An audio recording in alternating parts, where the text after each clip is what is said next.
Thank you, everyone. So it is my proud privilege to share with you the brief profile of Saket Mehraji. Saket is in his career spanning over 20 years. Saket has led several advisory engagements around enterprise risk management, corporate governance, internal audits, and forensic reviews across varied industries. He has advised clients on effectively improving their internal control environment through cutting edge audit techniques around continuous control monitoring using advanced data analytics and data mining.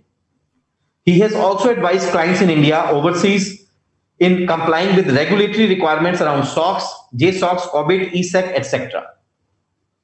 During the course of his career, Saket has developed a deep understanding and expertise in the manufacturing and infrastructure sectors like automobiles, steel, manufacturing, heavy engineering, especially chemicals, building materials, infrastructure, and real estate. In his professional experience, Saket has also led several forensic and dispute advisory engagements, as well as has advised clients in FCPA and UK Bribery Act compliance requirements. Saket currently leads the auto practice for Grant Thornton India and has instrumental in working with different teams on multiple cross-border transactions in the sector. He interacts closely with the industry bodies like ACMA, SIAM, CII, SOCM on issues impacting the sector and advocates policy initiative with the industry bodies. He is the Vice President for IIA in India, New Delhi chapter, and is also a member of Institute of Chartered Accountant of India, IASB subcommittee on the Internal Audit Standard Board. So without wasting much more time, I request Saket Mehraji to please deliberate on the topic. Saket. Thank you very much, Anilji. Thank you very much for the kind introduction. I hope I am audible. Fine, sir. Great, thank you. A very warm welcome to all my fellow professional colleagues. It's a pleasure interacting with you, though it's virtually. But it's always good. It's always a pleasure to interact with fellow like-minded professionals. First of all, thank you to ICAI as well as to Committee for Members in Practice for inviting me as well as sharing my thoughts on this important aspect, on this important issue of harnessing the power of enterprise risk management. Well, I would like to just set the context by talking about, what ERM is actually all about, what enterprise risk is all about, why is it something which is gaining a lot of importance in today's environment, how the regulatory provisions, more importantly, have undergone a significant shift, not only in India, but even worldwide, in terms of recognizing the importance of risk management, in terms of recognizing the importance of internal controls. And I would then deliberate upon what are the key risks which exist, irrespective of the industry to which we belong to, irrespective to the environment in which we belong to. What are those top five most critically talked about risk? And then I will also try to share some of the case studies based on our practical experience of working with different companies, different organizations of different size and different businesses as to what really went wrong in those companies, what could have been done right. Why India Inc., when we typically call India Inc. as a representative of the most fortunate companies in India, why there have been certain scenarios which lacked some kind of which resulted into some kind of a failure at the highest or at the topmost level is something that I would deliberate. And then I would largely cover the approach and the framework which typically is followed when we talk about ERM or the enterprise risk management. And last but not the least, I would also try spending some time in terms of how ERM as a subject gets aligned with the other governance framework. Well, just to start with, if we look at in today's environment, I think the need of enterprise risk management has been well accepted, has been well recognized. Sorry, just give me a second.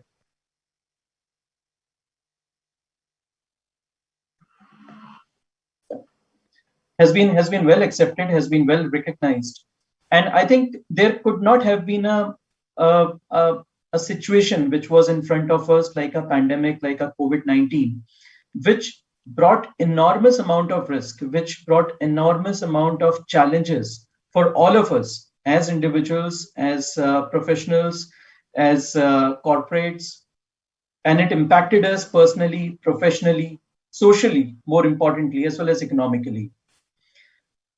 Well, the risk is not yet totally out, as we all know. Globally and worldwide, in different countries, it is still existing. In India as well, it is still, it's not something that we can say that, yes, we are out of COVID completely. What it has led to is something what needs to be deliberated upon, and what are the learnings that we really have from this kind of from an event. Now, I remember this was way back in January. I mean, like in January 2020, not very far off. And when we used to attend the clients' board meetings, uh, COVID as a risk, COVID as a risk used to get discussed, but not to an extent that this will take a global pandemic in the times to come. Largely, the corporates were worried about the supply chain disruption for all the companies which were importing their products or components or items from China. They were really worried about the supply chain disruption because most of the factories in China had halted their production capacities. So that was a larger worry from an Indian company's environment, from an Indian company standpoint, as to what really happens when these supplies get halted. But nobody had actually thought that this risk, which was only a supply chain risk till some time back, will magnify into such a larger risk, wherein it will not only impact the supply chain, it will actually impact a lot of issues or a lot of aspects of an organization, be it liquidity, be it existence, be it the employee safety, be it regulations. I mean, so many things we can talk about. And it's important to understand that this kind of a event has impacted all sectors of the economy. You talk about real estate, you talk about hospitality, you talk about mobility, transportation, consumer durables, automobiles. I think every sector got significantly impacted in one way or the other. And it's not something that new that I'm trying to kind of talk about over here. But the repercussions, if you look at repercussions on the unemployment, I mean, just to give you some figures, in January 2020, India had an unemployment rate of almost somewhere around 7%, and it went up to 23% by April 2020. So you can imagine the kind of impact or a quick impact this kind of a pandemic had on the organizations, on our lives. And the worst impacted were the people from the informal sector. The worst impacted were the women, more importantly, working in the rural as well as the semi-urban areas. And then it had multiple impacts, be it with respect to the trade relations that we may have with certain countries, be it the cross-border relations that we may have with certain countries, be it the employee continuity or the employee safety, etc. So the point really is, and again, I would like to go back to a few years when we have been engaged or when we have been doing ERM studies or ERM reviews for our clients. One of the risks which always used to get identified and talked about was the risk of the natural calamity.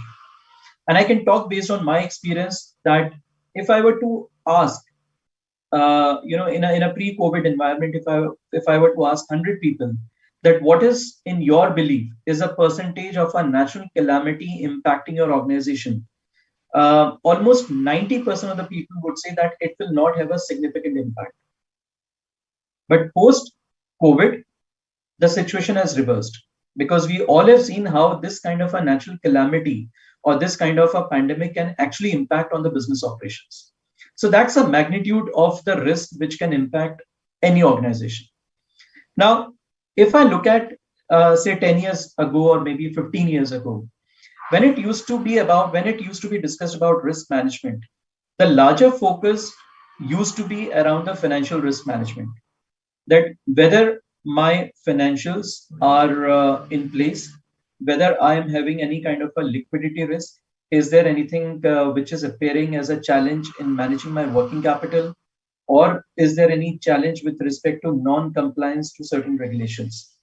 But over the years, what we have seen that the magnitude of the risk management as a framework has got multiplied to include not only the financial risk aspects, but also the business risk aspects, which could be the core operations. And this is where aspects around supply chain risk, aspects around my shop floor operations in case of manufacturing organizations, aspects around my for example, the waste disposal, again in case of manufacturing organizations come play a very significant role as far as the operational risk management is concerned. And when we extend it further in today's environment, when the companies are looking at, or there are a set of companies who are more, I would say, who are startup, who have a much dynamic business plan, who are much more dynamic in nature. That's where I think this has to get aligned with the strategy of the organization as well, and hence it has, or the ERM as a framework has molded itself, has kind of modulated itself to include not only the financial risk, the operational risk, but even the strategic risk. Now, you talk to any organization, you talk to any startup, you talk to any proprietor for that matter. I think everyone does some or the other, adopts one or the other mechanism to manage the risk. It may not be a very structured framework. It may not be a very laid down framework, but anyone who's into the business of anything would typically know what are the risks which impact them on a day in, day out basis. And every businessman or a proprietor is smart enough to identify those risks as well as develop some kind of a mitigation plans to mitigate those risks. But can there be a formal structure which can be put in place? Can there be a formal structure which allows you to determine or to identify those risks on a regular basis? Can there be a formal basis to kind of get more number of stakeholders engaged as part of this framework? Can there be a process to kind of define what really impacts you as an organization? What is your risk appetite? To what extent can you actually absorb a particular risk? Beyond what threshold level should you be looking at transferring a risk? I think that's where a formal enterprise-wide risk management as a framework comes in place. As I said, all businesses do undertake risk management in a very informal manner, or maybe some of them in a formal manner. But the moment you start formalizing this process, the moment you start engaging well with the different stakeholders in the organization or outside the organization, it takes the shape of an enterprise-wide risk management framework. And that's where we have seen in most of the companies who have successfully adopted enterprise-wide risk management framework or a ERM as a framework have been able to either enhance the shareholder value or preserve the shareholder value, number one. They've been able to better identify what can go wrong in the business and hence develop some mitigation plans, which in a way have impacted their bottom line. They've managed their cost of operations to a larger level. And in a way, they have been ahead of their competition in one aspect or the other. And that's been our experience, or my personal experience, of working with companies who have successfully implemented ERM as a framework. Now, if you were to look at slightly differently as to why only ERM is, or why enterprise risk management framework, or where is it actually originated? Now, if you look at any good governance framework, and here I'm talking not only from an Indian context, and I will come to the Indian context, but even globally, if you look at any good governance framework would typically involve 7 or 8 different components. For example, the first one being how representative or how independent is your audit committee or the board of directors. And in India, we have seen how the regulations have phenomenally undergone a change with respect to appointment, with respect to resignation of the directors. So that's something which is absolutely important, which is so important when we talk about governance framework. The second is board composition guidelines and the procedures. So what really are the procedures to adopt board of directors? Am I having adequate amount of diversity in my board composition?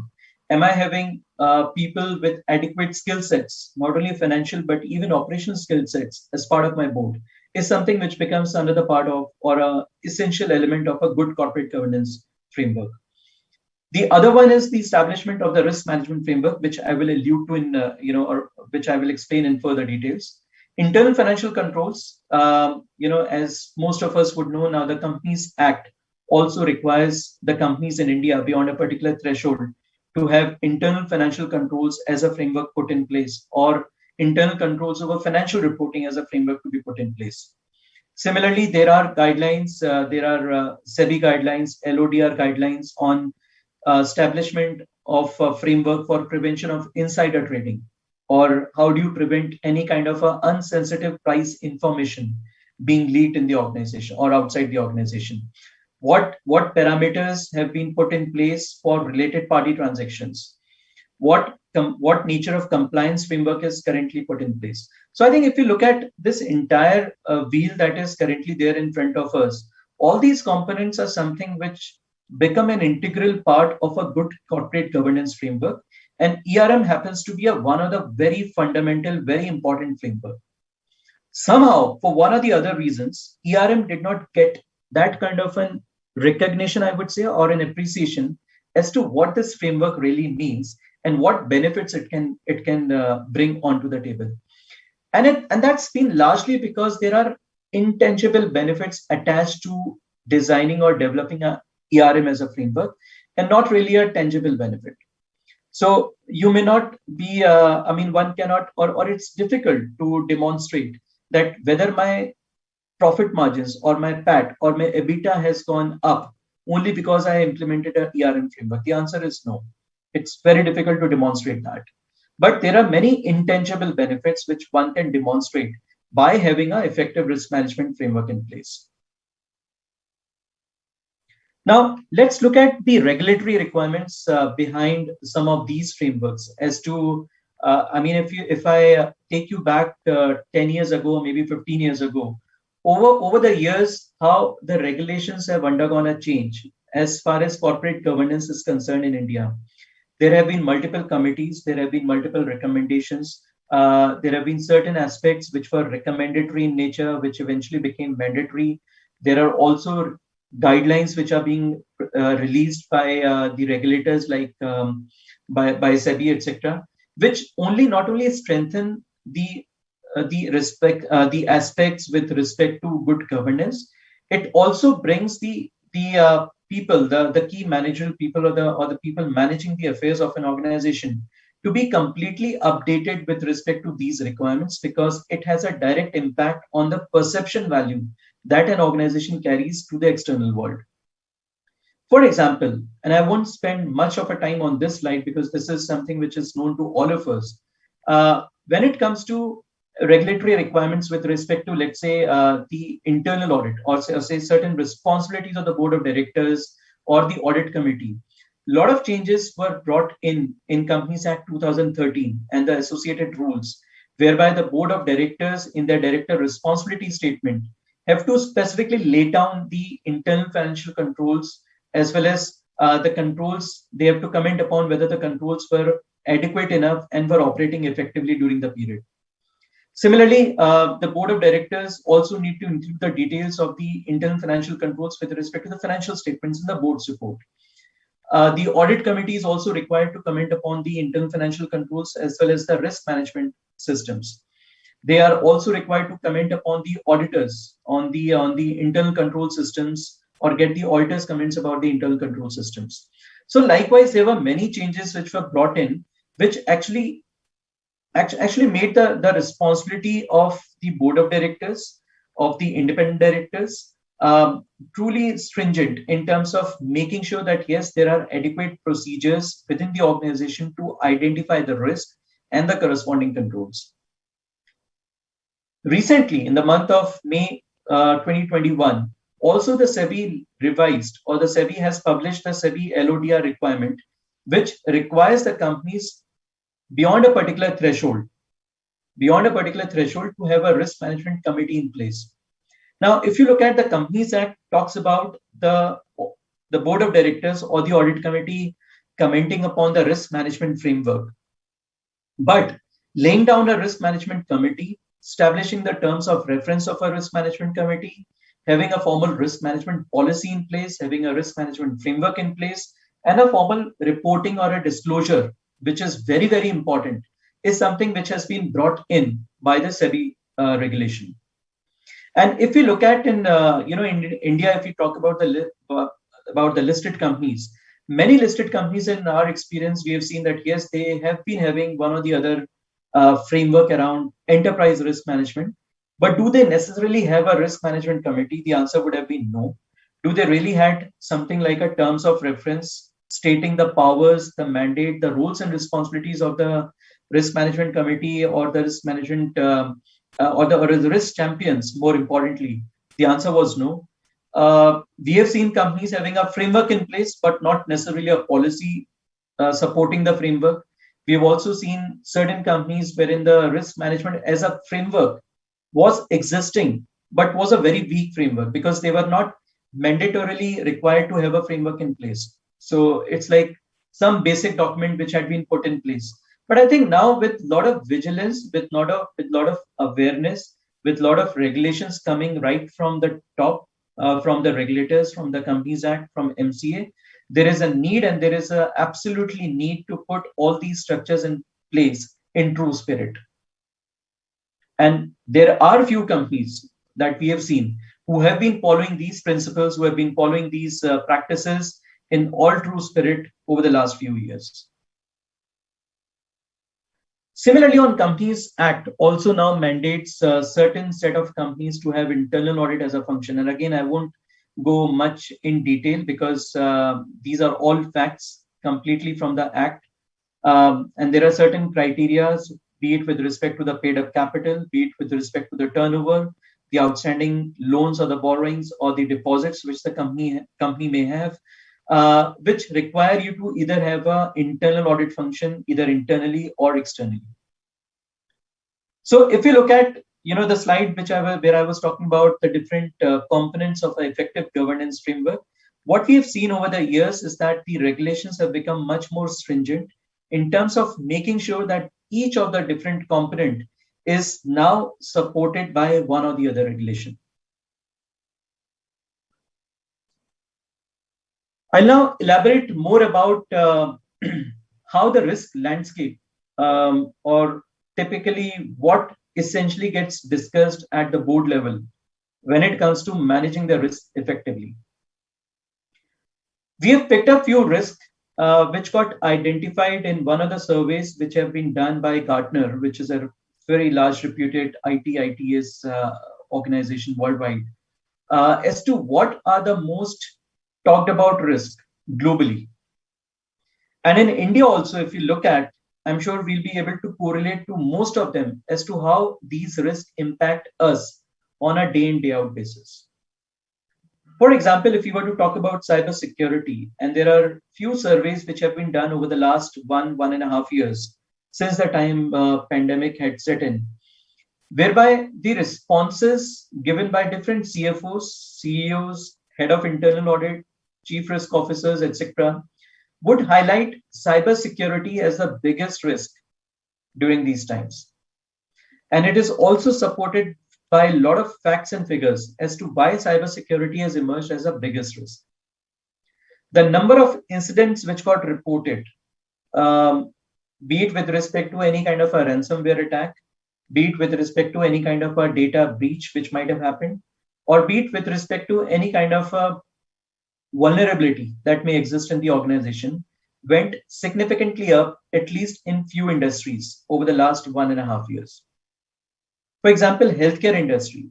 Now, with the pandemic, certainly there was a lot of dependency on the healthcare infrastructure. There were a lot of people which were hospitalized, and I'm talking about across the globe, which resulted into healthcare industry being the most vulnerable industry as far as the cyber threats were concerned. We have also seen how the companies have adopted a lot of controls, a lot of practices, be it with respect to software upgradation, be it with respect to patch management, be it with respect to ensuring that yes, the people understand cyber risk much better, because these are the days when we are working in a remote environment. We are not always on a network, on our office network. We are using VPN or a virtual private network to access our office infrastructure. And the threats or the vulnerabilities it possesses, because we are accessing the information or the confidential information for that matter remotely, the threats or the vulnerabilities have multiplied to a larger extent. And hence there is a need for the organizations to develop or to create more amount of awareness, more amount of knowledge sharing to its employees in the current environment. The second issue, the second risk which is being talked about is on the environmental and sustainability. And why is it important? Is because as we all understand that globally, there are different nations, there are different countries who have committed to reduce their greenhouse emission impact significantly by 2030. Countries like UK or countries like Germany have already declared that they want to reduce the impact of carbon emission by almost 50% by 2030, which is requiring a lot of companies to reprioritize their strategies, relook at their strategies. And if not so, we will remain as a country, we may remain a compliant to those commitments which were given as part of the Paris Agreement. If we look at from an industry standpoint, let's say there is a lot of focus on renewable energy. There's a lot of focus which the government is doing on, say, use of electric vehicles or adoption of electric vehicles. Now, from an environment standpoint, yes, we are thinking right. We are thinking right in terms of making sure that yes, the environment becomes much more sustainable. But there is also a risk attached to it, because when we transition from one technology to another, when we move from the so-called internal combustion engine or the ICE engines to electric vehicle, there could be a risk of a lot of companies who have not adopted it as a technology may go out of the business. So that's the other risk which exists. The third risk, which is also being largely talked about, and we have experienced it while interacting with our clients, is the talent post-COVID. And why is it appearing as a risk? Because if you look at over the last 1.5 years, not only because of the challenges which certain sectors faced, and there was, I would say, some element of a forced attrition which also happened in those sectors. People also realized that if they have to be futuristic, if they have to remain employable, they have to upgrade their skills, they have to upgrade their knowledge. And that's where the advent of these online education or the upskilling went up significantly.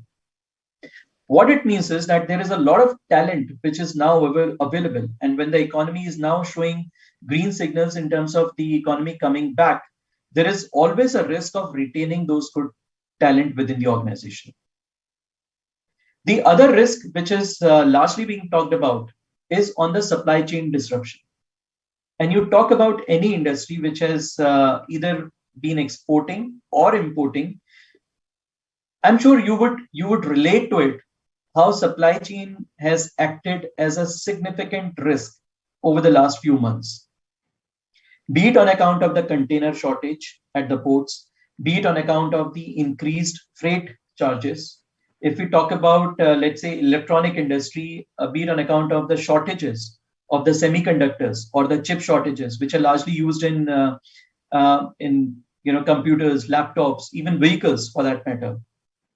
Particularly in the auto industry, there's a lot of impact which is being felt, not only by the OEMs, but also the component suppliers, also the ancillary companies, because of this supply chain disruption of the semiconductors or the chip shortages. So likewise, there are multiple risks which are impacting us day in, day out. The point is that do we have a mechanism for us to identify? And it's not only about identification, it's also about deliberating these risks.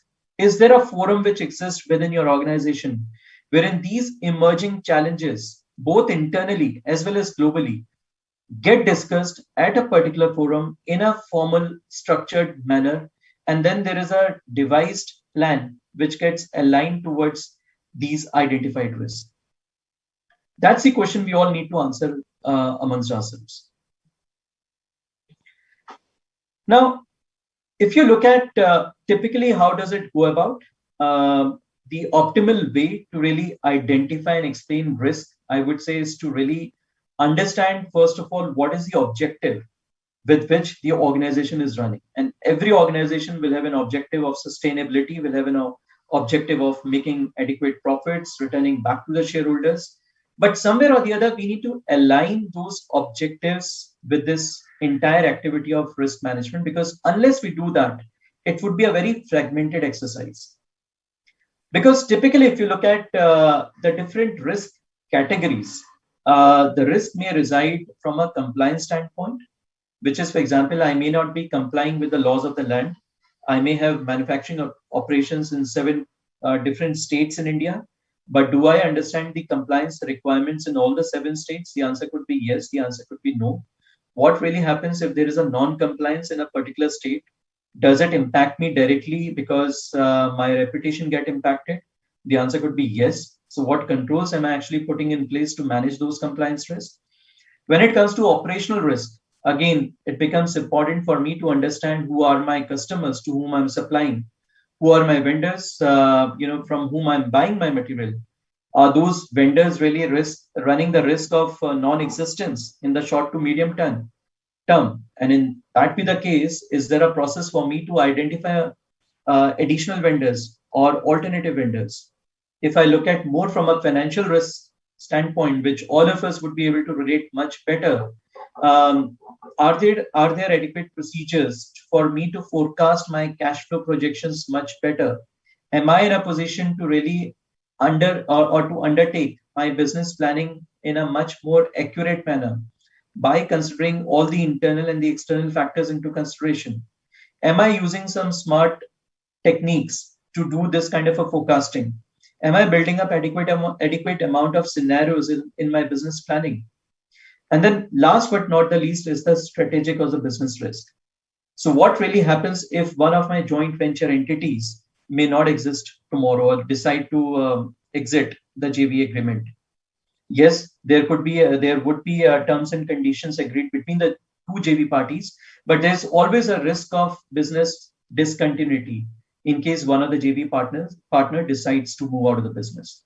So the whole idea and the whole objective behind this is that when we are talking about putting a formal structure in place, it's really also important to categorize the risk into different buckets, into different areas, and then break them down further into what can go wrong or what are the risks which reside into these different buckets.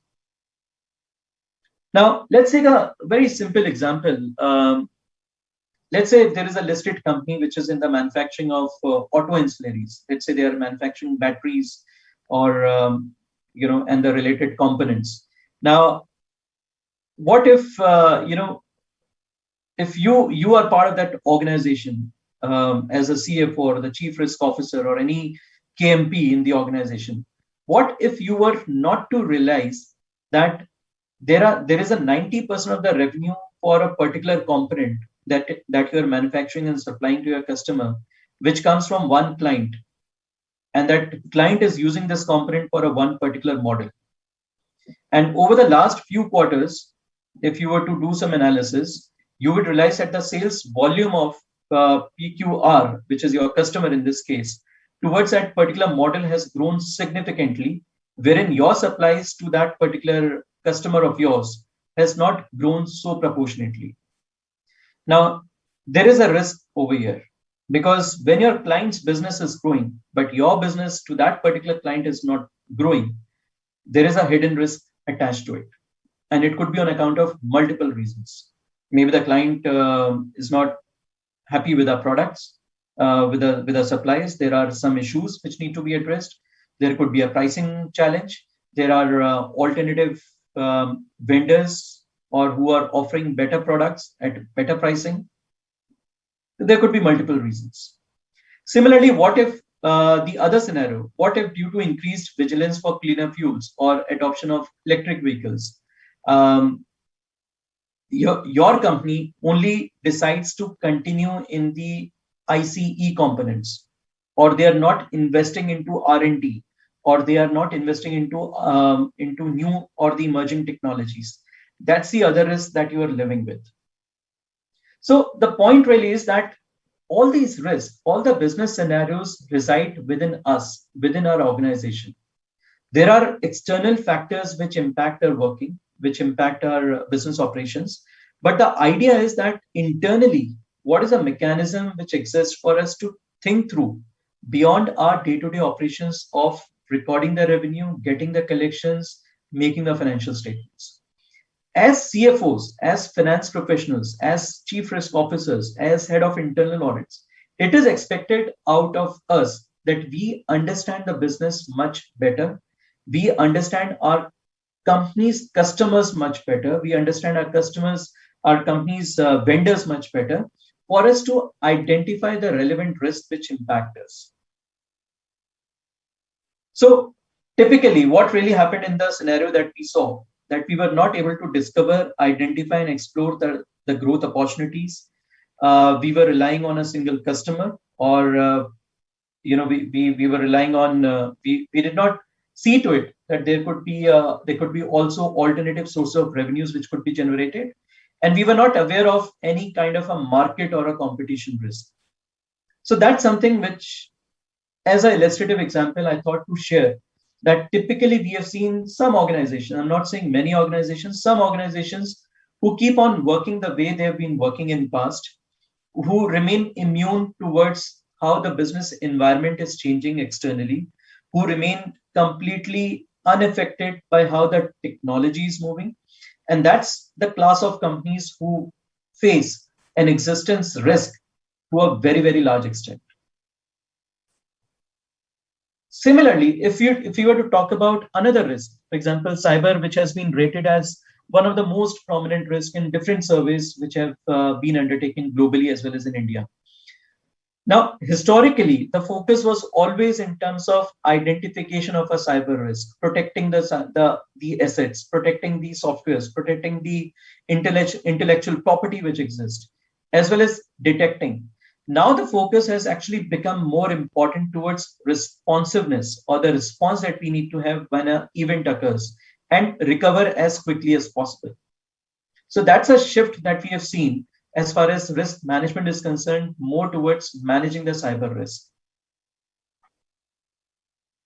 Now, looking at a few examples, when we talk about from a India Inc. standpoint, from the listed company standpoint, there are certain risks which I talked about, be it financial, be it strategic, be it compliance.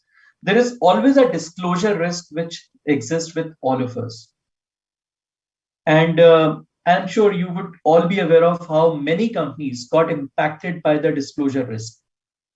And if you look at the data of the largest companies in India, with the maximum amount of market capitalization, the average number of disclosures made by the top 5 or top 7 companies with market cap would be somewhere between in the range of 100, 150, or maximum 200.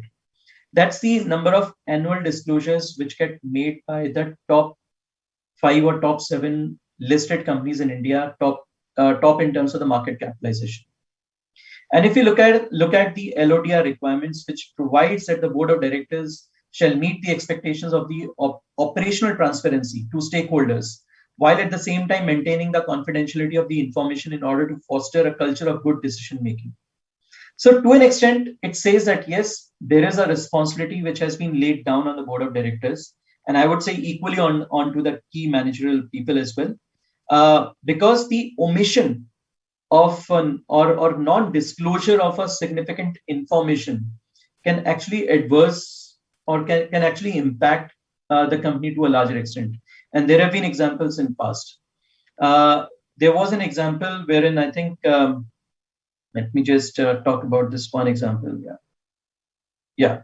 So there was an example of a large listed company from India, which is into the business of ITES, and they had a customer out there somewhere in US or some part of the globe, wherein the customer had kind of put a lawsuit against this company because of the IP breach, because of the breach of the intellectual property. And there was a judgment which was passed by the court amounting to some, I think, $900 odd million against this company. Now, further, the judgment got revised and the value of this compensation got reduced as well. But what this company did not do in their Q4 filing was they did not disclose about this lawsuit or the value which was attached to it. They only said that there is an unexpected liability which may come.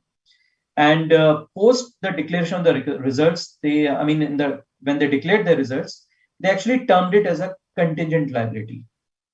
Now, some years down the line, I think this was 3 years or 4 years down the line, SEBI came back to this company and issued a letter as to why this disclosure of you undergoing a lawsuit, and there was a compensation which was awarded by one of the courts in different jurisdictions, was not made adequately disclosed, or what was not adequately disclosed in the interest of the stakeholders. So you look at from an angle as to how and where the regulator is coming on. Regulator can even reopen the situations of the previous years, and then it impacts your governance practices to a very large extent. Then it impacts your disclosure norms to a very large extent. And there are a few other examples in terms of how and where the companies have failed in terms of adequately disclosing what they had to disclose or what they ought to disclose.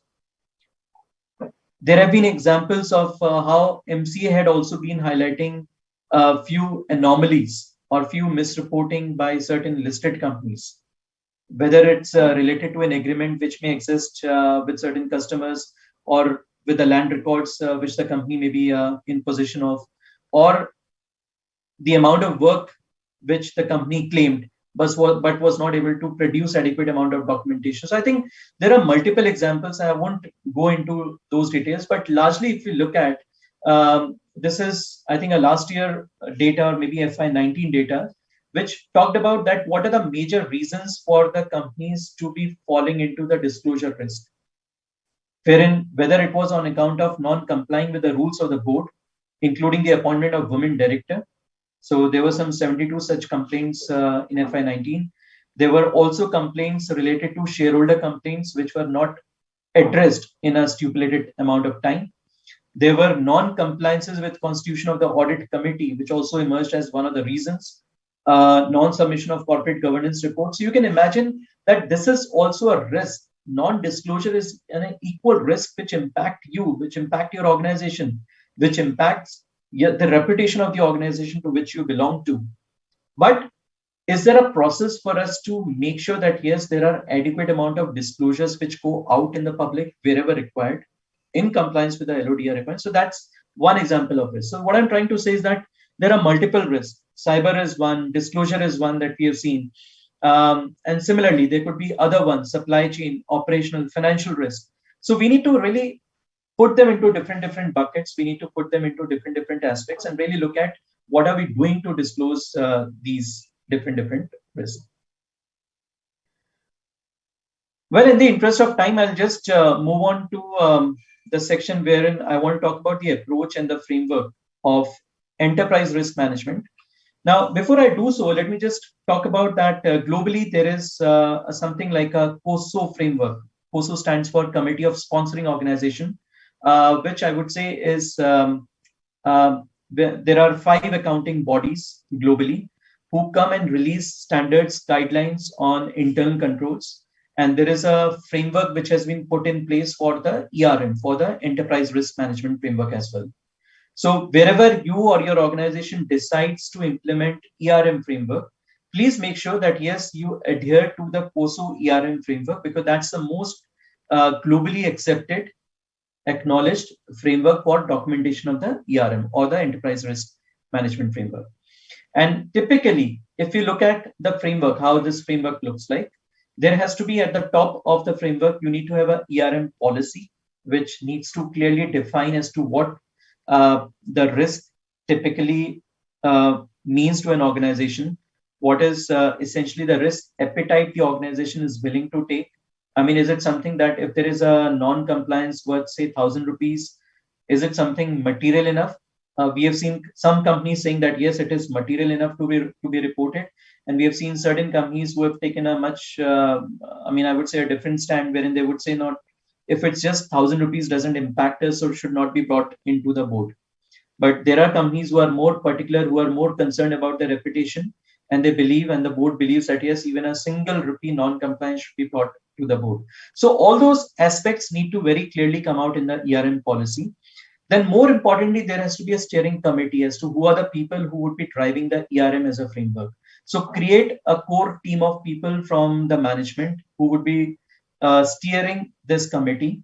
Identify the risk owners, the people who are actually responsible for identification of the risk, for re-identification of the risk, for getting the risk come out from the different people, from the different functions and the different departments. And then there has to be a process which needs to be followed in terms of identification, in terms of risk profiling, in terms of designing a mitigation plan, and making sure that yes, the framework works in a continuous manner. Five important things which need to be taken into consideration, and this is something that we have learned over the years, that it has to be very clearly communicated that risk ownership is everyone's responsibility. It doesn't need to be residing only with the CFO or the chief risk officer or the head of internal audit, that these are the three people who are required to identify the risk. No, it has to be everyone's responsibility, and it is our responsibility to educate our people down the line about this.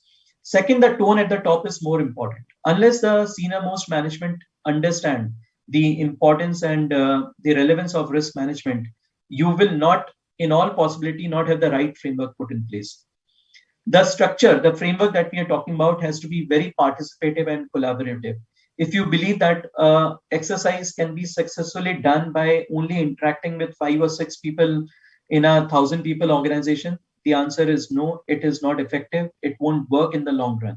So include as many number of people as you can. It should also bring the outside in perspective. So try to bring outside in perspective. Try speaking to your peers as to what they have done on the ERM framework. And then more importantly, align the risk mitigation plans along with the overall risk appetite of the organization. The ERM as a framework also gets aligned with the other frameworks, for example, with internal audit. And there are different ways and means in which how internal audit plans can become much more effective and much more collaborative with the enterprise risk management framework. Communication becomes so very important. The way you communicate to your risk management committee, to the board, to the audit committee, what kind of risk heat maps are you presenting to them? What kind of risk dashboards are you presenting to them? What kind of mitigation plans are being presented to them becomes equally important as part of this framework.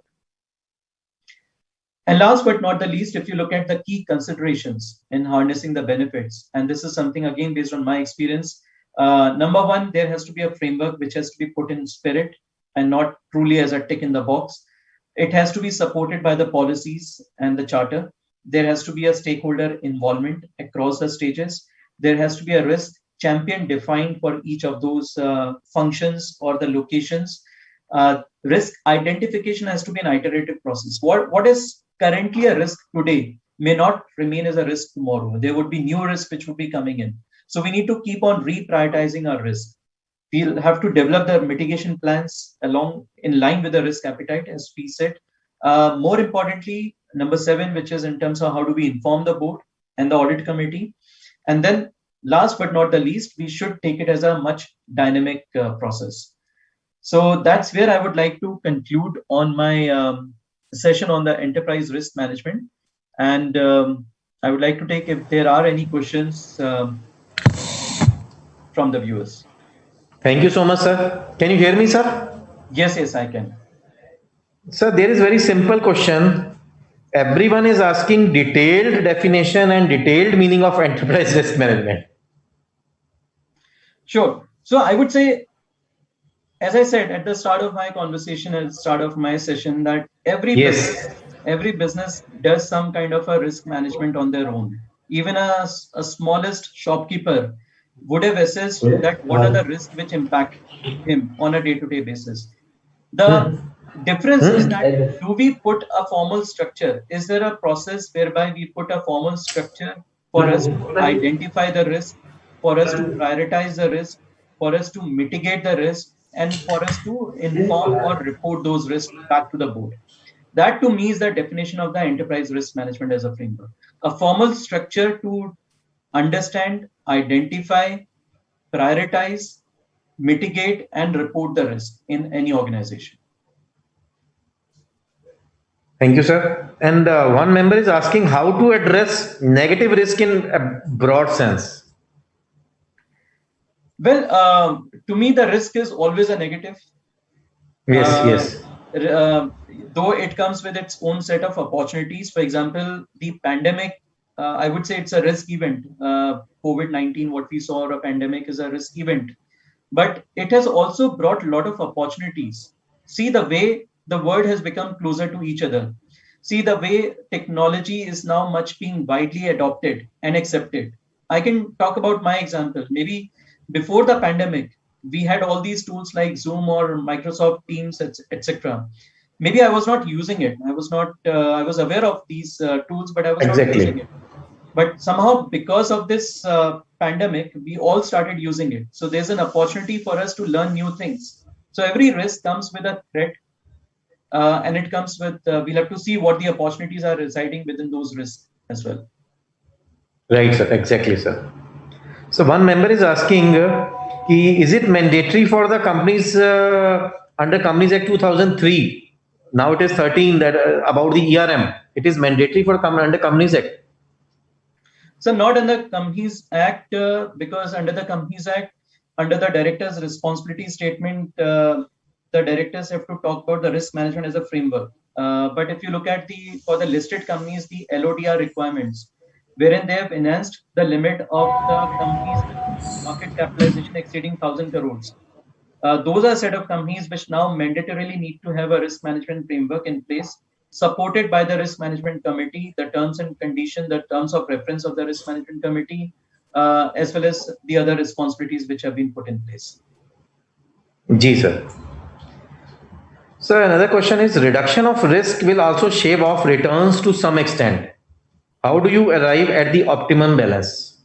Yeah, so that is where, and that's a very good question, I must say, because when we talk about defining the risk appetite, it's more about defining as to what extent can we bear a particular risk. It's like a very simple example. In our case, as individuals, also we might have taken insurance policies or life insurance policies, and from individual A to individual B, it may differ as to how cover one thinks is appropriate or adequate enough for him to cover his life or secure his life. So similarly, when it comes to the different risks which an organization identifies or the organization is exposed to, it is important to what extent can you really live with these risks, or to what extent can you shift or transfer these risks or mitigate those risks. Now that's where the cost also plays a very significant role. I mean, again, going back to the example of individuals' life, you may have a insurance cover up to say 50 crores, 100 crores, but then there is a cost associated to it. So that's where, when we define the risk appetite, the cost which is attached in mitigating the risk or transferring the risk also becomes absolutely important.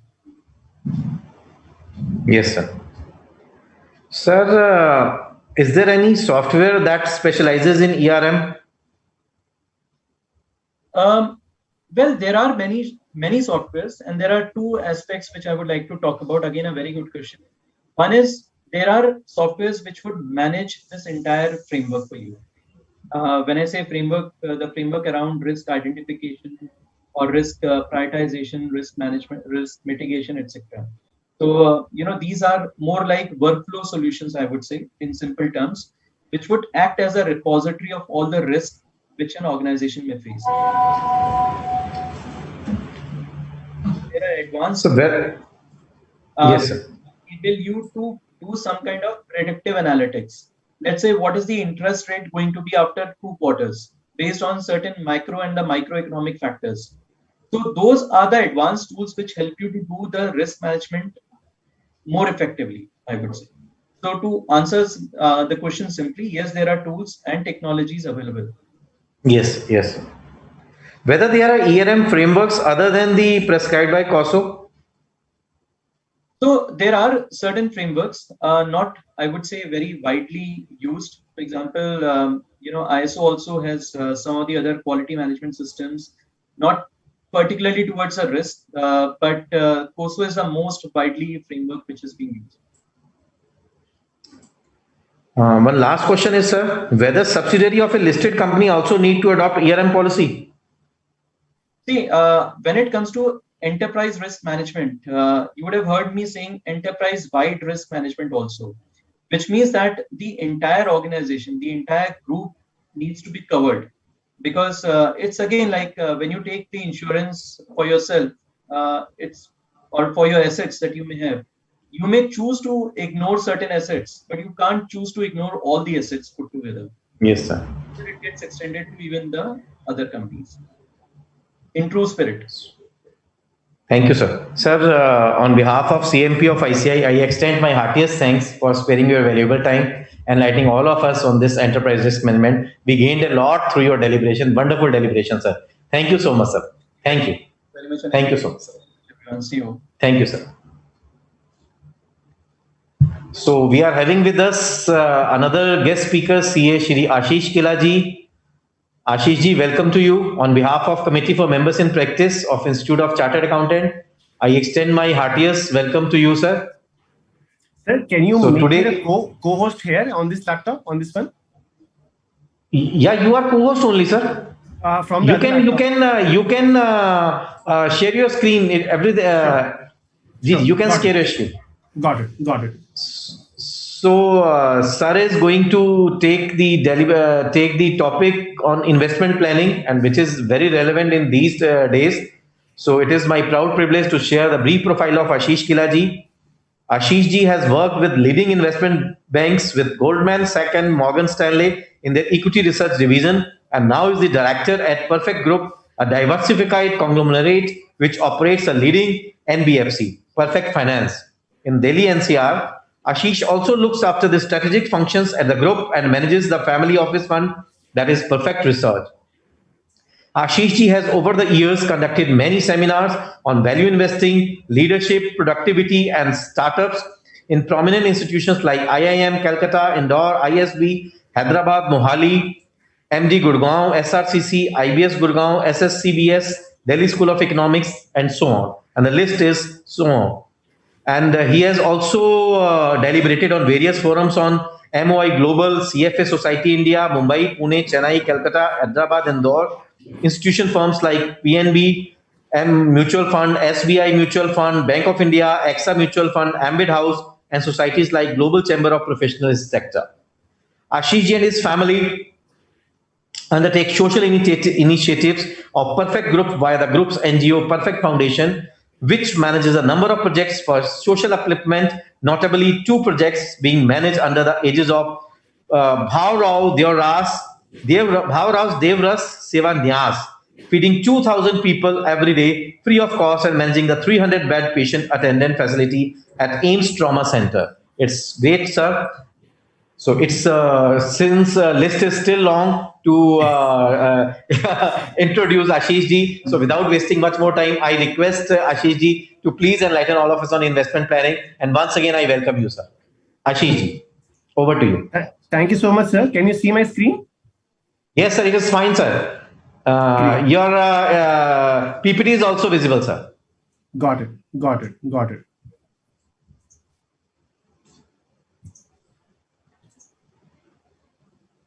Thank you so much, ICI, for this platform. Thank you so much, sir, for the kind introduction. Starting with today's presentation on investment planning. SEBI disclaimer that we're not SEBI registered advisors. This is an educational presentation only. Again, a SEBI disclaimer. Sir has been kind enough to give my introduction. Some places where we have spoken. Some of our role models whom we have been blessed in the investing industry to have learned from. Again, some prestigious institutions where we have presented.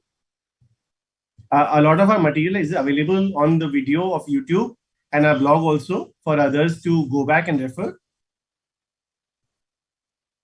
Sir mentioned already about the Perfect Foundation facility which we have been running.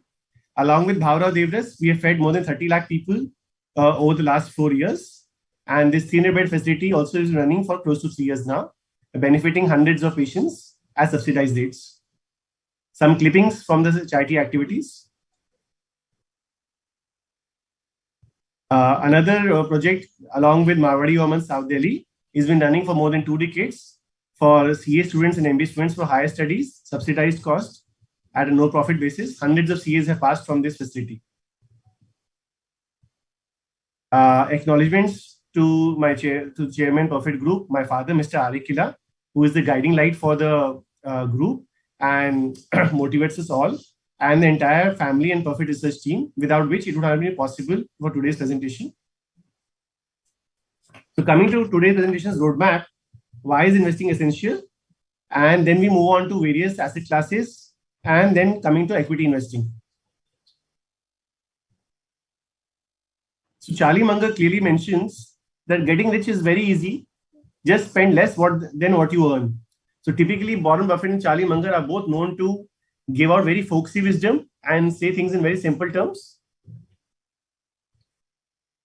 So as we grow in life, this is what Charlie Munger says, that you keep compounding your wealth as you save more than you spend.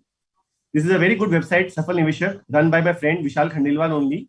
For anybody looking to get a primary understanding about how to go into markets and learn more, this is a great website to learn more about.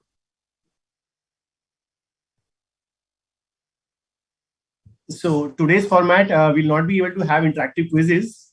So just keep this in mind, that can you imagine the wealth created by Wipro?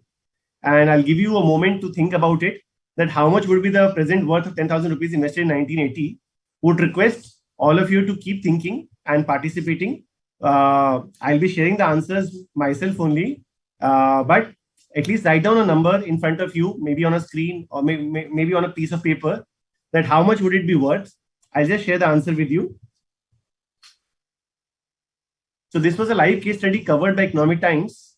There's a district in Maharashtra's Amalner where residents are holding close to 3,000 crores of worth. And this 10,000 rupees were invested by Mohammad Anwar Ahmed in 1980. And that stake was worth 500 crore rupees in 2016. Just imagine the crazy amount of wealth creation possible through equity markets. And that's exponential. Similarly, another thought for you.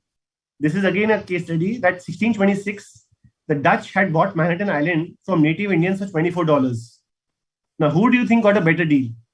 Again, write it on a piece of paper. Do you think the Dutch got a better deal or the Indians got a better deal? And I'll just show the answer to you.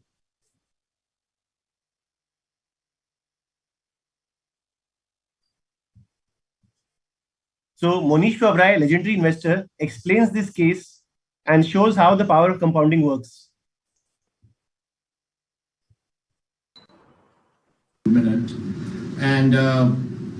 And what we're going to do is we're going to go back about 4 centuries.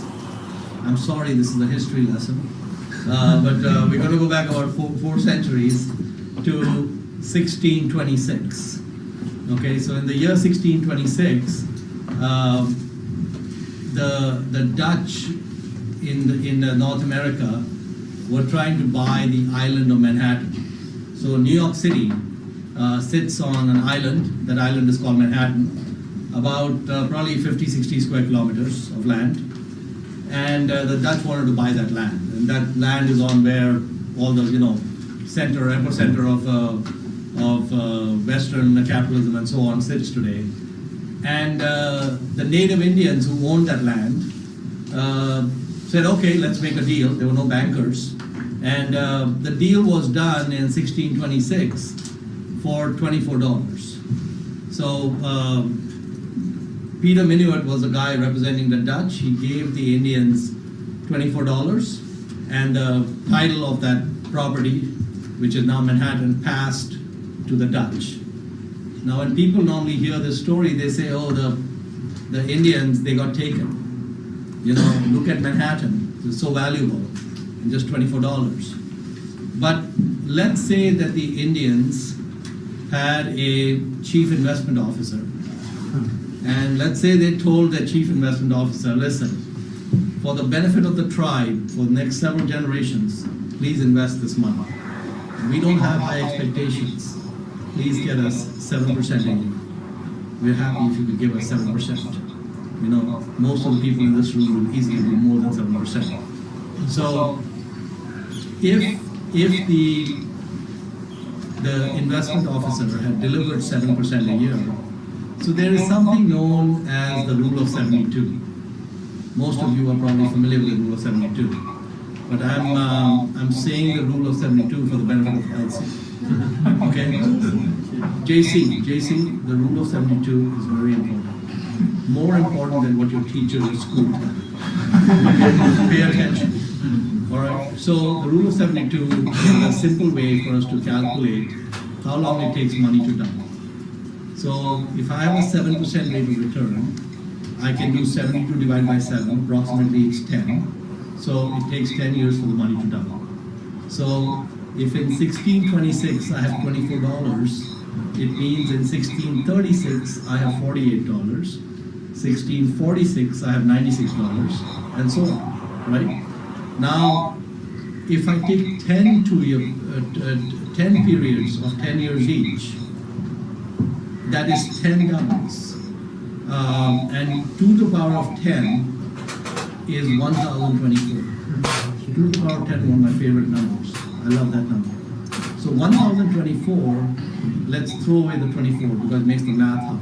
So JC, we want to focus on 2 to the power of 10 is 1000, right? So if you take a period of 100 years, you get 10 doubles. Whatever you start with, you add 3 zeros. So 1626, you have $24. 1726, we have $24,000. 1826, we have 24 million. 1926, we have 24 billion. 2026, we have 24 trillion. But we went too far. It's not yet 2026. So we take away 10 years and we take away 1 double. So 13 trillion. Okay, so if the Indians had invested the $24 in 1626 in a manner which gave them 7% compounded, they would today have 13 trillion. Okay, so what is the undeveloped land in the island of Manhattan worth? I don't know, but I know this: the total wealth of the entire planet is $400 trillion. The total wealth of every man, woman, and child in the United States is $100 trillion. And just land 52 square kilometers in the United States cannot be 1/8 of that. It's much less than that because the whole thing is 100 trillion. So if the Indians had gotten 7%, they would have come out ahead. But they had a stupid chief investment officer. So if, as you see, while $24 might look just a small pittance or such a small amount, it is shown by the author Monish Pabrai here that it is worth more than the island of Manhattan, the entire island of Manhattan as a land value. And that is the beauty of compounding, that human brain doesn't think in terms of exponential numbers over long periods of time when money compounds. So moving ahead, what are the type of assets available? The first question is, what is an asset? Is house an asset? Just I would request everybody to take a moment. Accounting terms, house is definitely an asset. But in terms of investment planning, what do you guys think, house is an asset or not? Just think once. So if you read this book, Rich Dad, Poor Dad by Robert Kiyosaki, his definition of asset is anything which puts income in your pocket. If something is not putting income in your pocket, it is not an asset. For example, a self-occupied property, you are paying house tax, maintenance tax, your upkeep, but it's not giving you any income. So a self-occupied property is not an asset. Now, why this is important is a lot of times we tend to forget that what is producing income for us. Is property producing income for us when occupied self? The answer is no. What are the other asset classes which are available? Gold, property, FD. How about investing in gold? A lot of people say that they invest in gold. What would be your thought? A lot of you would be investing in gold or would have historical investments? Do you advocate it? Just think it a moment. I'll share the answer with you right away. Let's see what Warren Buffett, the legendary investor, has to say about investing in gold. That doesn't, I will say this about gold. If you took all of the gold in the world, it would roughly make a cube 67 feet on a side. So if you took all the gold in the world, we could have a cube that went down there 67 feet, 67 feet high, and that would be the whole thing. Now, for that same cube of gold, it would be worth at today's market prices about $7 trillion.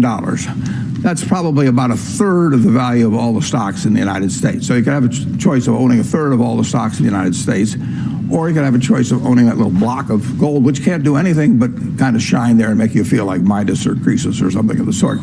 Now, for $7 trillion, there are roughly 1 billion acres of farmland in the United States. They're valued at about $2.5 trillion. It's about half the continental United States is farmland. You could have all of the farmland in the United States. You could have about 7 Exxon Mobils, and you could have $1 trillion of walking around money. And if you offered me the choice of looking at some 67-foot cube of gold and looking at it all day, maybe touching it, fondling it occasionally, and then saying, do something for me, and it says, I don't do anything, I just stand here and look pretty. And the alternative to that was to have all the farmland in the country, everything, cotton, corn, soybeans, 7 Exxon Mobils, just think of that, and $1 trillion of walking around money. Maybe call me crazy, but I'll take the farmland and the Exxon Mobils. All right, that makes some sense. Carl, So as I mentioned again, that these guys put across the wisdom in such simple terms that it becomes so apparent for us.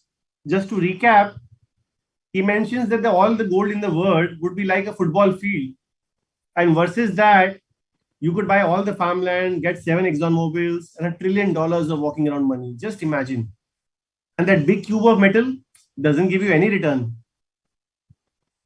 You are just speculating on its prices, but there is no income which is coming from holding gold. So think about it when you think about investments in gold. The purpose of today's session is to trigger thoughts and force us to think on a lot of these common investments which we keep doing in our lives. In terms of returns, gold for the last 30 years has majorly underperformed the Sensex. It's given around 9%, and Sensex has given around 16%.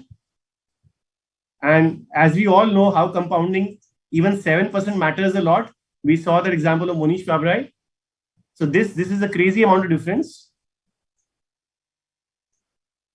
Even if you took it in the worst times of COVID, when gold price had crashed, or when gold price had risen because of risk, and Sensex had fallen last year massively, even then, Sensex was beating gold handsomely at around 14%. And look at the difference when you have a 14% return on a 10,000 rupees of investment every month for 30 years. The difference in value is 140%. It is just crazy the amount of difference you can make by choosing a better asset class. Property, right, we mentioned it's not income producing, especially when you're occupying it. Let's see some other concerns which we have while investing in property.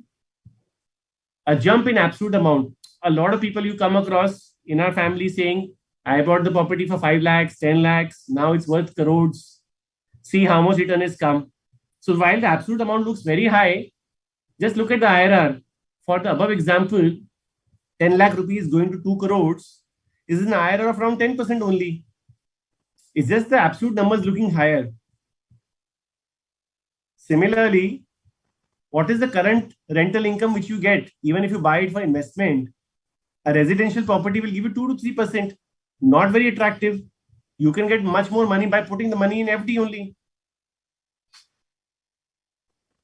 If you look at another way, how is the property value grown over the last 30 years, wherein prices were distressed in some corners? But today, were you to invest, say, 2 crore rupees and expect a return of 15, 20, or 25%, look at the value the property must command after the 30 years for you to make that kind of money. Do you think the 2 crore property would be selling for 500 crores after 30 years? Sounds obnoxious, correct? And on top of that, look at the house price to income ratio. We are already at the higher end in terms of house price to income ratio in India. What other risks are there in real estate? Unique risks. You can't invest small amounts in across different properties. You can't just say that I will spend 20 lakh rupees and buy 5 properties in different places. Legal risks. You have tenants who may not vacate, land mafia. Some of you may recall this famous 2006 Bollywood comedy drama movie, Khosla Ka Ghosla. Let's see its main learning here.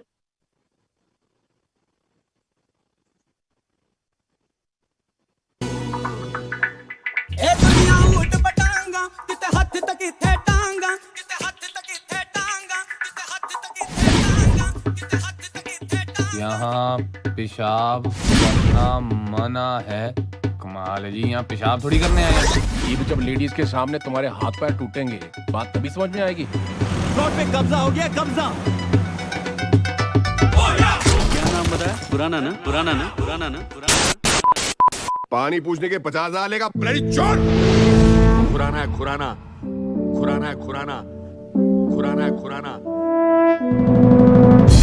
Uncle जी, किशन खुराना। बच के रहना। किशन खुराना के खोसला। ये plot हमारा है, तो ले लो। I love that line which Boman Irani says, plot aapka hai to aap le lo. So that kind of encapsulates a lot of times when people are investing in suburbs or villages for getting higher returns in real estate and end up losing control over the property. A very real risk.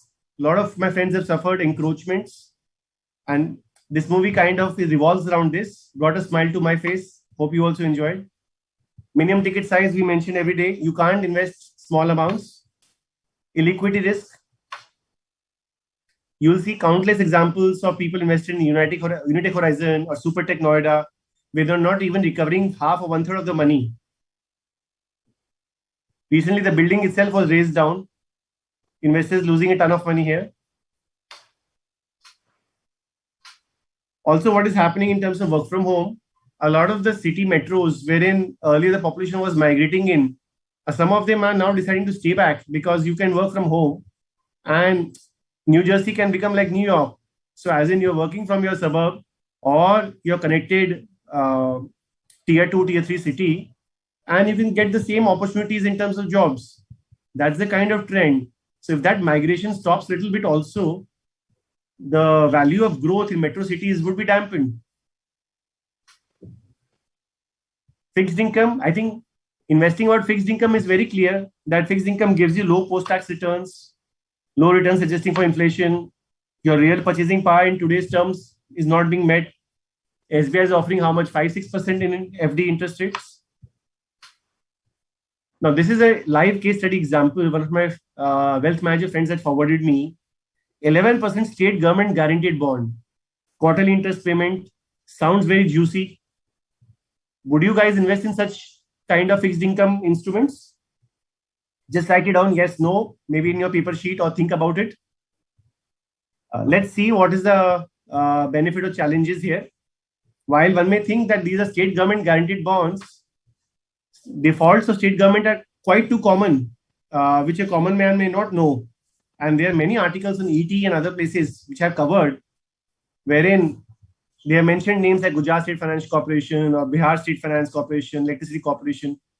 Recently, Punjab Industrial Corporation defaulted on 380 crores, taking away the life savings of so many investors.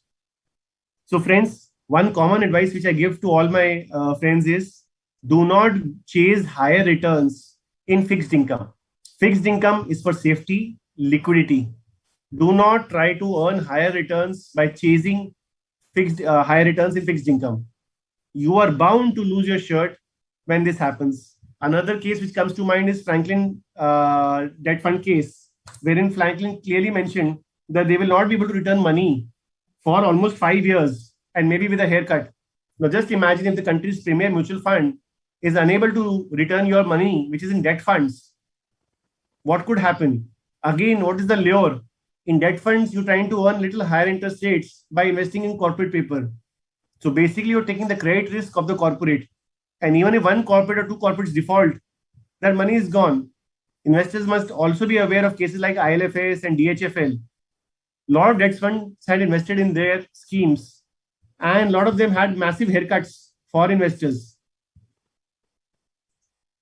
So moving ahead, why is equity investing wonderful? Let's see that. Naval Ravikant, founder of AngelList, a celebrated Twitter author, writes fantastic stuff. I would urge all of you to follow him on Twitter. He has brilliant views on a lot of life topics. About getting rich, very simple. You're not going to get rich renting your time. You're probably not going to create wealth through work. And the basic reason for that is if your inputs are closely tied to your outputs, you can't earn non-linearly. What it means is that if you're being paid for per hour, that's the maximum you can get because you can work maybe 5 hours, 10 hours, 14 hours a day. But how do you scale up if you have to work per hour on a basis? So typically that's where Naval keeps mentioning, find non-linear professions and businesses. And what does equity investing do? Equity investing comes across as a time multiplier. Tim Ferriss has written a wonderful book called The 4-Hour Workweek. He's the 40 under 40. Again, a celebrated technology investor advisor in lots of these amazing startups. He mentions, be neither the boss nor the employee, but the owner, to own the trains and have someone else ensure they run on time. Friends, equity investing is a wonderful time multiplier. Think about it.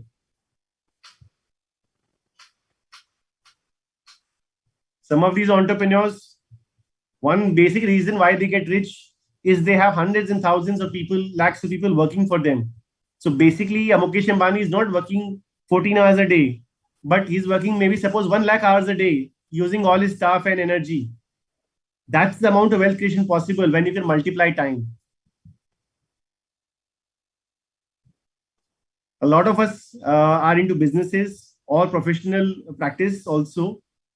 One may understand how running own business has its own set of challenges versus having equity.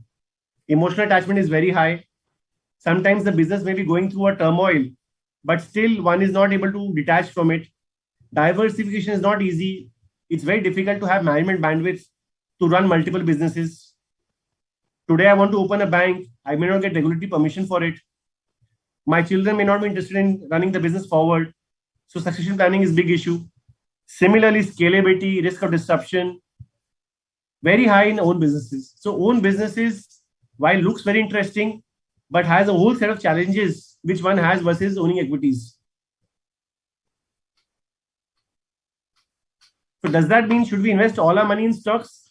Definitely not.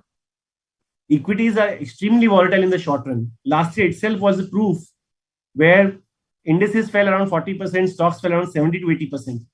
Had God forbid if you required money that time for a COVID emergency or something, you would have taken an 80% haircut on your money invested. So one should invest only the surplus money that doesn't need for 5 to 10 years. What is the basic philosophy of market volatility? Taking examples of a multi-bagger called Monster Beverage. Similarly, you have examples for Kotak Bank. Kotak Bank itself fell around 80% in 2008 crisis when it happened. So all multi-baggers go through their period of consolidation and pain. But in the long run, stock price will follow business performance.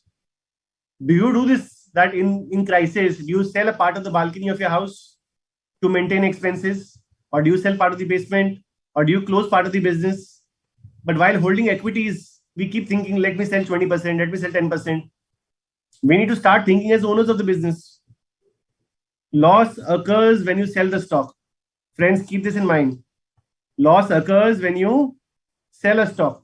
And that is the most important thing.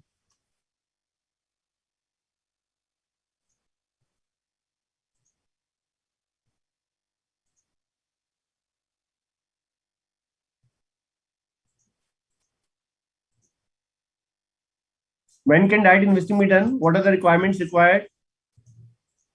So people who want to invest directly in equity markets, we think you require 4 things behaviorally. Time. Now time, people say, I don't have time. But even if you watch one Netflix movie a week, Even if you give a few hours a week, that's good enough time to track a few companies and sectors on the weekend. But a lot of people don't enjoy reading on businesses. If you don't enjoy reading on new businesses, investing is not for you. Temperament, if last year you would have sleepless nights, seeing your portfolio every day crash, investing is not for you. And if you are impatient, stock doesn't know that you own it, na? So you have to wait and hold patiently. Paul Samuelson says that if you want excitement, go to casino. Investing is not a casino. Now, what are the options for other people who don't have either the interest, the time, or the patience to invest directly in equity? How can they participate in wealth creation, or how can they plan investments in equities? So friends, this is a spectrum of investing which we created. From the left side where you say index investing to the right side towards direct equity investing. Time required, risk of mistakes, return potential. All three of them increase proportionately as we move from left to right. As we move from left to right. And that is what we need to understand. That is what we need to understand, that this is how it moves. Now, does that help us? It helps us understand that this is how we need to think in terms of risk appetite, return potential, and risk of mistakes. Clear? Let's move ahead. So the first option, index investing. First option on the leftmost side, which I showed here, index investing. How should we go about index investing? So what is an index? Your Nifty 50 or Sensex, which is a group of companies, is called an index. What has been the returns of index over the last 30-40 years? Amazing. It has gone 300 times in the last 40 years, a return of 15%. And if you include dividends, a return of close to 16 to 17%. That's an amazing return, which I showed earlier also. How does one invest in index? One, through index funds. So it's like any normal mutual fund scheme. You go to a mutual fund website and you choose an index fund which the fund is offering and you invest in it. What is the other option? It's called an ETF. ETF is an exchange traded fund. Now these funds are traded on the stock exchange just like stocks. But friends, for our requirement, let us focus on index funds. Why? Because index funds, you can invest a fixed amount monthly by a systematic investment plan called SIP. In ETFs, SIP is not possible. So for our purpose, practical purposes, let's think in terms of index mutual funds. Active mutual funds have higher charges. Index mutual funds have lower charges. What are some of the issues in index funds? Survivorship bias. The index doesn't screen for quality of management, business model, earning potential, or growth. So whichever company grows in market size or share comes in the index. I'll give you a live example. 2006-07, power real estate stocks were in fancy. DLF, which was around $50,000 million value in January of 08. Look at November 08. It fell so much that the entire real estate sector, along with DLF, could be bought at 25% lesser amount. That is the amount of wealth destruction which real estate sector did by coming into the index. So that is some of the challenges which one has. Despite that, index is able to deliver good return. So that is the heartening point. But one should be aware of these challenges. What is the other option? Active mutual funds. Now in India versus the US, here the market is still developing, the economy is developing. So active funds are able to get a premium for selecting good management quality and backing good franchises. And they are able to beat the index. Good mutual funds are able to beat the index, which is not so easy in developed markets. Again, a chart from Safal Innovation website, 17% return for 30 years. 17%, while for a lot of business people may sound too low, but it multiplies the money 100x. So imagine money being deployed for 30 years. That is the biggest thing. Can multiply your wealth seriously on a big amount. Now in mutual funds, what do you need to keep in mind? A direct plan and a regular plan. What is the regular plan? Where you're taking the services of advisor. Now, a lot of people are taking services of advisor, but they don't know that they are paying almost 1% commission as expense to these advisors. So let me show you here what is the difference.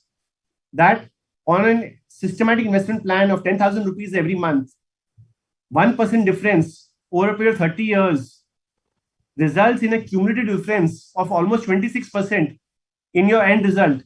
On 10,000 rupees, almost a crore rupees difference. Now, this is the kind of income stream you're choosing for your agent. A lot of friends tell me that they are not actually being advised so much by the funds, by the advisor on this part, and actually end up not aware of these things.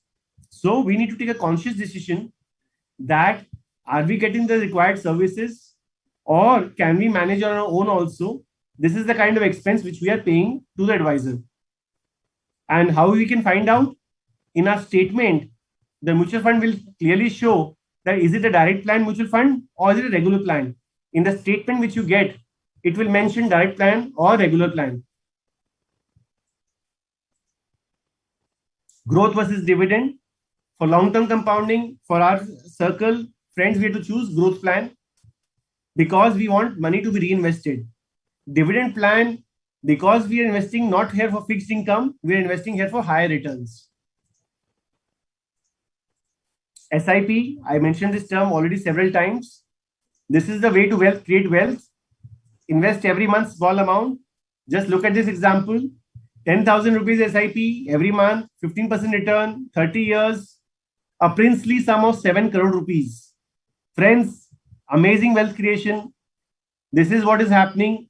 15-16% return. Even if you take a 12% return, 3.5 crores of amount, not a small amount, 10,000 rupees being invested. Friends, this is serious wealth creation. Think about it. Now, how do you select a mutual fund? A lot of my friends come and ask me, how do you do that? So you can look at some factors. First of all, the scheme should be truly diversified across sectors, market caps. Don't choose sector funds because sector funds, you have to then forcing the fund manager. For example, if you invested in a pharma fund, if the pharma companies are not doing well, the fund manager cannot sell them and invest in a banking company. So my advice would be, unless you are aware that the sector will do well, and after a few years, you can rotate the sector yourself. It's always better to invest in multi-cap or flexi-cap, wherein you are giving the mandate to the fund manager that whichever company you like, you buy for me. Don't restrict his hands by saying only buy small cap or only buy mid cap or only buy large cap. Let him do his job. Similarly, turnover ratios, again available on Value Research website, that high turnover ratios may not be good for long-term investing. Skin in the game. Does the mutual fund sponsor himself invest? A lot of funds like Parag Parikh Financial Advisory invest in their own mutual fund, and that gives you confidence. How much is the mutual fund reaching out to you as investor through periodic interactions? Funds which keep doing regular interactions with investors show openness and awareness and build confidence. Last, don't look at last year returns only in mutual funds. Look at 5-year, 7-year, 10-year returns. We have suggested few funds which we like. Parag Parikh Long Term Equity Fund, SBI Focus Equity. They have given handsome returns since their inception. Plus, they have also beaten the index handsomely. So how do we bring it all? How do we summarize it all? Aim is to optimize, not to maximize. The aim of investment planning is to optimize, not to maximize. So have a short-term needs as fixed deposit in bank, medical expenses and medical insurance, income stream protection for dependents through term insurance, one house property self-occupied. Why? Just to have shelter on your dependents. A lot of people, friends, we lost in COVID, didn't have any house property or something. So one property one can keep just to optimize. But beyond that, any surplus money, please invest in business, do mutual funds, SIP. If you don't have the option to invest in business or the business doesn't require money, a lot of us professionals, CA firms and all do not require actual money to grow the business. It's an asset-light business. So you can do mutual funds, SIP to compound your wealth. Stay away from financial derivatives. Buffett clearly mentioned they are weapons of mass destruction.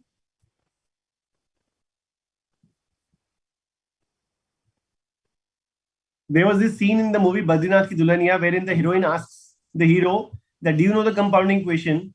And he says P into 1 plus R. He forgets the N. Now friends, look at here.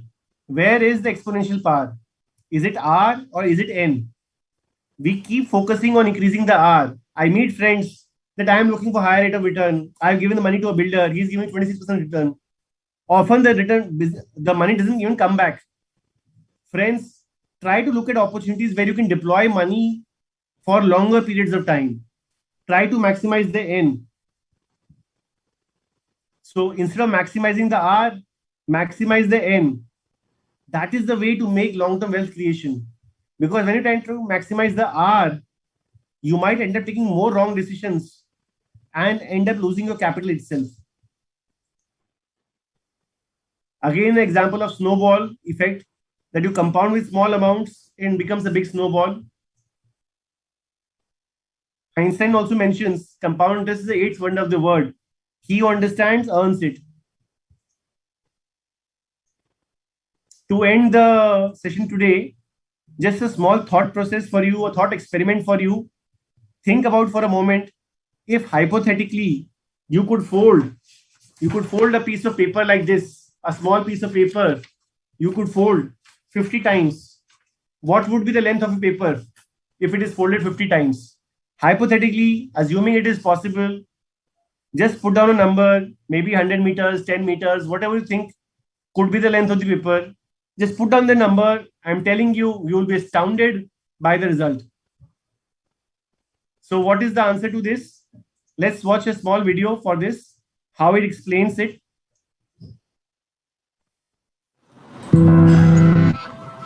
How many times can you fold a piece of paper? Assume that one had a piece of paper that was very fine, like the kind they typically use to print the Bible. In reality, it seems like a piece of silk. To clarify these ideas, let's say you have a paper that's 1/1000th of a centimeter in thickness. That is 10 to the power of -3 centimeters, which equals 0.001 centimeters. Let's also assume that you have a big piece of paper, like a page out of the newspaper. Now, we begin to fold it in half. How many times do you think it could be folded like that? And another question. If you could fold the paper over and over as many times as you wish, say 30 times, what would you imagine the thickness of the paper would be then? Before you move on, I encourage you to actually think about a possible answer to this question. Okay, after we have folded the paper once, it is now 2/1000ths of a centimeter in thickness. If we fold it in half once again, the paper would become 4/1000ths of a centimeter. With every fold we make, the paper doubles in thickness.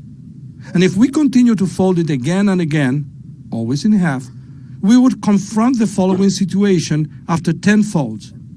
2 to the power of 10, meaning that you multiply 2 by itself 10 times, is 1,024,000ths of a centimeter, which is a little bit over 1 centimeter. Assume we continue folding the paper in half. What would happen then? If we fold it 17 times, we'll get a thickness of 2 to the power of 17, which is 131 centimeters, and that equals just over 4 feet. If we were able to fold it 25 times, then we would get 2 to the power 25, which is 33,554 centimeters, just over 1,100 feet. That would make it almost as tall as the Empire State Building. It's worthwhile to stop here and reflect for a moment. Folding a paper in half, even a paper as fine as that of the Bible, 25 times would give us a paper almost 1/4 of a mile. What do we learn? This type of growth is called exponential growth. And as you see, just by folding a paper, we can go very far, but very fast too.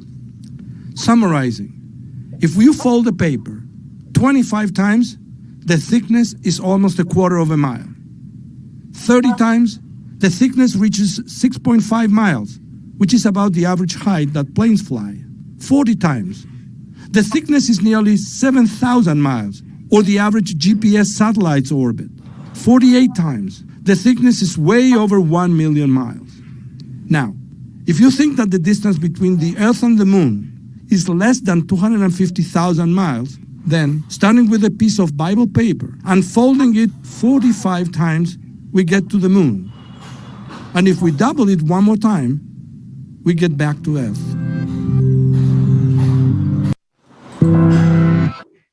So friends, I always joke around that if you have to take your loved one to the moon and back, you just need to fold a piece of paper. Again, the example illustrates like the famous chess example of a person asking a king to give one piece of rice and then increase it by 2 times. These are all examples to show that our mind cannot think linearly and exponential growth. And that is the reason why people like Warren Buffett have made these crazy amounts of money, which seems impossible to make in a lifetime. And you know, the real reason, the real money has been created post 60 years of his age, if you see his more maximum wealth, because money compounds over a period of time. Friends, these are some of our coordinates. Would be happy to reach out to anybody who has any queries. We know time is today less. We'll take some questions right now, but happy to connect on social media and other platforms mentioned here. Sir, if you have any questions, we have a few minutes we can take up. Sir, thank you so much for wonderful deliberation. Sir, can you hear me, sir? Yes, we can hear you, sir. Sir, it was wonderful deliberation. We gained a lot. Only one question we have received, and that is only for NPS. Member is asking, kindly give your views on investment in Tier 2 and Tier 1 of the NPS. So NPS scheme, we didn't cover it in detail here because the time was less. But I can just basically tell you that National Pension Scheme also, you have a choice of fund managers there. So ICICI, Reliance are some of the prominent fund managers. I could urge you that in case you're looking for a higher tax deduction benefit, one can go, or one is looking for a pension scheme, then you can choose one of these reputed fund managers. Otherwise, the normal mutual funds are good enough for most people. And rest we can take it offline on the connects which I mentioned. So another question is relating to the investment in the primary market, that is the IPO. The person is a member is asking whether they can go in this time. There is a flow of IPOs, so that whether they can go for IPOs. So typically IPOs are basically coming when markets are in bull run. So typically they come at little elevated valuations. Now some of the businesses do end up doing very well. A few years back, Aavas Housing Finance was there, which was a multi-bagger. Recently, Laxmi Organics IPO. So one needs to be careful that, first of all, is the promoter selling his own stake? Is it an OFS, or is the money coming in the company? So that also is a determinant. Who is the anchor book investor?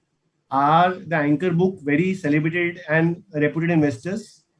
And what is the prospects of the business in terms of growth potential? Based on that, one can think about investing in IPO.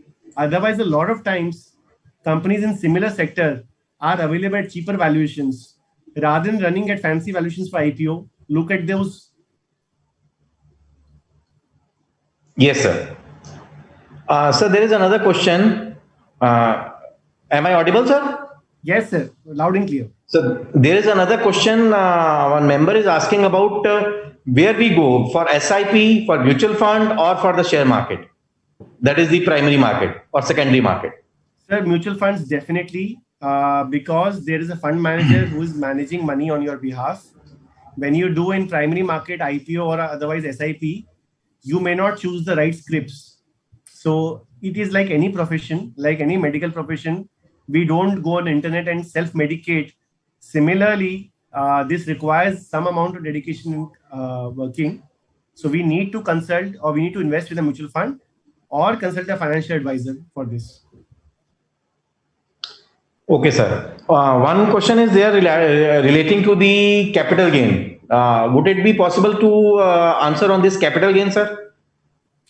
I would prefer if you don't mix the taxation part today. all of us are serious Yes. and more Yes, yes. well-versed That's why I have asked. There is one investment in the house property and sale of house property. So question was relating to that. That's why I have asked whether it is all possible. of you are more learned on taxation matters than Yeah.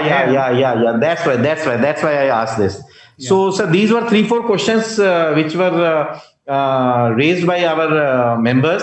So, thank you so much, sir, for your wonderful deliberation. It was really gaining and a very knowledgeable deliberation.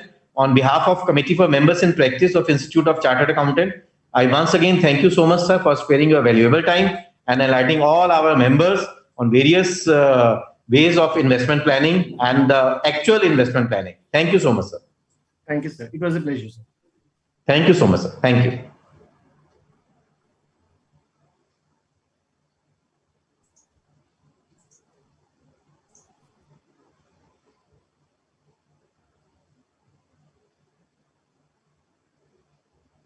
Video camera one.